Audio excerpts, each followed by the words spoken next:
C'est pas pire, ça. Es-tu assez 3/4 ou je devrais peut-être le tasser? Non, faut que tu restes là. T'as pas quand tu le vois pas? Faut que je me voie, là. Ben oui, ok, je me vois, là. Hey, bonjour! Comment ça va? Alors, ce qu'on va regarder, là, je ne savais pas dans quoi le mettre, dans Histoire pour les nuls ou ben non, dans le documentaire là, sur le bord du ruisseau de la Grande Prairie. Bon, ben, il est dans les deux. Là, on va regarder un petit bout d'histoire du quartier Louis-Riel dans Mercier. C'est un autre beau témoignage de mon ami Roland Tremblay. Voyons, mon ami Roland Tremblay. Évidemment, ça a un lien avec le ruisseau Mawson ou de la Grande Prairie. Si vous voulez avoir une grosse mise en contexte de ça, là, allez sur Internet, sur Facebook, puis là, vous allez sur la page, vous tapez « Les amis du Parc Nature Ruisseau de la Grande Prairie », clac. Puis là, après, vous allez dans la section vidéo, puis là, hein, regardez ça comme si c'est beau, t'as 3 beaux bouts de documentaire, c'est malade. Fait qu'on on s'en va écouter ça. OK. Bon. Là, j'aimerais ça que tu me parles du lac de la mort puis du Boisé des maniaques. Qui est en arrière de nous autres. En quelle époque? Ben, essaie de te situer l'époque que t'es au début. OK.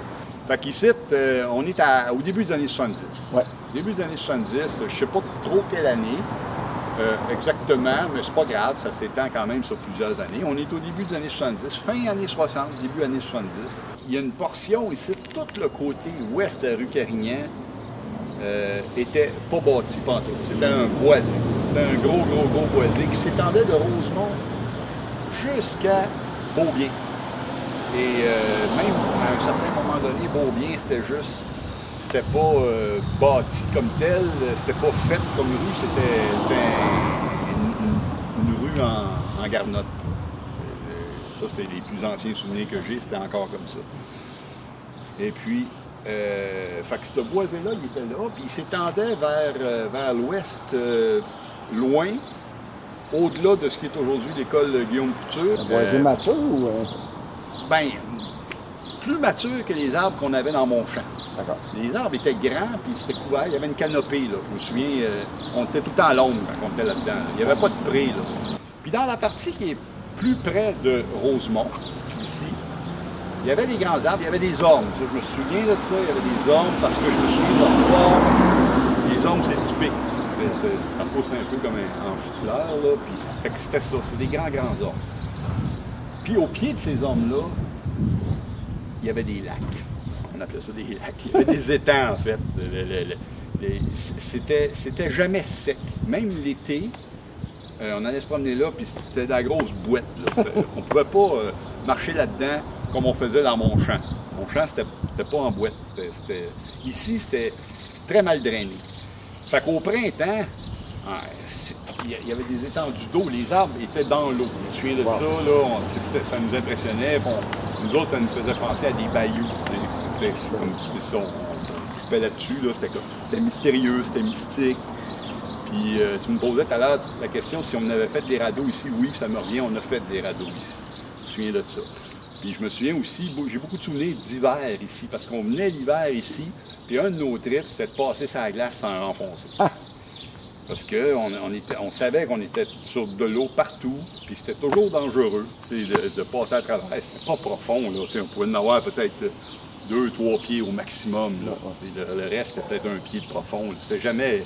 C'était pas des lacs, c'était des étangs. Là. Puis à la fin de l'été, ça se résorbait, mais c'était de la terre qui était tout le temps mouillée. Ça, on avait ça ici. Puis on appelait ça les lacs de la mort. Les lacs de la mort ici. Puis la raison pourquoi on appelait ça de même, c'est parce que quand on venait et qu'il y avait du vent, il y avait tout le temps des branches qui tombaient. Puis ça nous faisait peur. On se disait, Chris, on va en recevoir une. T'sais. On était petits, les arbres étaient grands, c'était des grosses branches, puis ça tombait. Puis on les entendait tomber dans l'eau. On les voyait. C'était peur, hein? C'était peut-être pas tout le temps comme ça, il n'y a pas trop du vent, mais j'ai dû venir à un moment donné ou à quelques occasions où il y avait beaucoup de vent, puis on a vu ça, puis on a appelé ça de même à partir de ce moment-là. Tout le monde s'entendait pour appeler ça de même. C'est le même qu'on les appelait. C'était nos toponymes, nos petits culs. Ouais. Puis avec le recul, est-ce que tu crois que ces étangs-là, c'est des résidus du ruisseau Mawson? Oui, c'est vrai, parce que le ruisseau Mawson est un petit peu plus à l'ouest ici, effectivement, au pied de la côte. Écoute, ça fait partie du bassin versant du ruisseau Mawson, c'est sûr, et ça devait se drainer dans le ruisseau Mawson. Maintenant, ici, c'était mal drainé. Il y avait peut-être quelque chose qui empêchait que ça coule bien. Il n'y avait peut-être pas de ruisseau comme tel, là, qui menait directement au ruisseau Mawson. Mais c'est en lien avec ça. Là. Je veux dire, l'eau qui se ramassait là, éventuellement, se ramassait dans le ruisseau Mawson. Ça, j'en suis convaincu. Ça, c'est à l'origine, là, mais ça, c'est avant moi. Là. Parce que moi, quand j'étais petit, le ruisseau Mawson n'était plus là. Il y avait des résidus de ça au parc Guillaume Couture, là, en arrière. Là. Ça, on jouait là-dedans pas mal. Mais c'était pas en lien direct avec ça. Là, qu'est-ce qui arrivait au nord dans ce grand boisé-là? Ouais. Ça, j'ai des bons souvenirs aussi qui sont plus printaniers. Le printemps, on venait souvent de ma rue Alexis-Contant, ici, on traversait Carignan, on allait dans le boisé pour aller cueillir des fleurs pour nos mères. Puis je me souviens, à toutes les Pâques, au printemps, on allait cueillir des érythrones puis des trilles. Les trilles blanches, les trilles rouges. Il y avait ça ici. Beaucoup des blanches, puis des érythrones, il y en avait en quantité. J'arrivais tout le temps avec un bouquet à ma mère, puis ça prenait pas la demi-journée que Stéphanie, ces fleurs-là, ils tiennent pas. Je me suis dit, ma mère elle trippait bien raide sur ces fleurs. Mais on venait ici le printemps cueillir ça. Donc on traversait ici. Puis c'est à ces occasions-là, les premières journées chaudes, je me souviens de ça. On prenait le risque d'explorer vers la rue Beaubien, vers le nord. Puis là, il y avait une forêt qu'on ne connaissait pas trop, que moi, on a toujours eu peur d'aller là, parce que c'était plus dense. Il y avait probablement plus d'arbustes mélangés dans les arbres. C'était pas une belle forêt mature avec des arbres qu'on voit de loin. C'était dense. Il devait y avoir de la vigne, il devait y avoir peut-être du nerf brun au travers. C'était tannant. Là.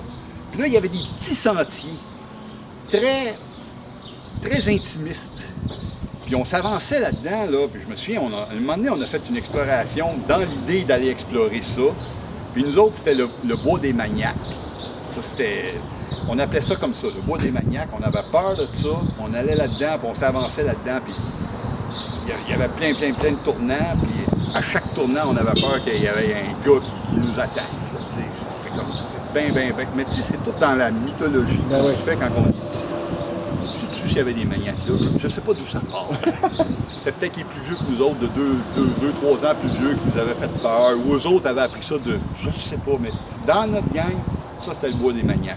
Ça c'était épeurant. Fait qu'on n'allait pas trop souvent là. Par contre, quand la rue Charette a été percée, puis qu'on allait à l'école à Guillaume Couture, parce que l'école Guillaume Couture c'est faite au bord du boisé, on a fréquenté de plus en plus ce boisé-là, autant du côté de Rosemont que du côté de Beaubien.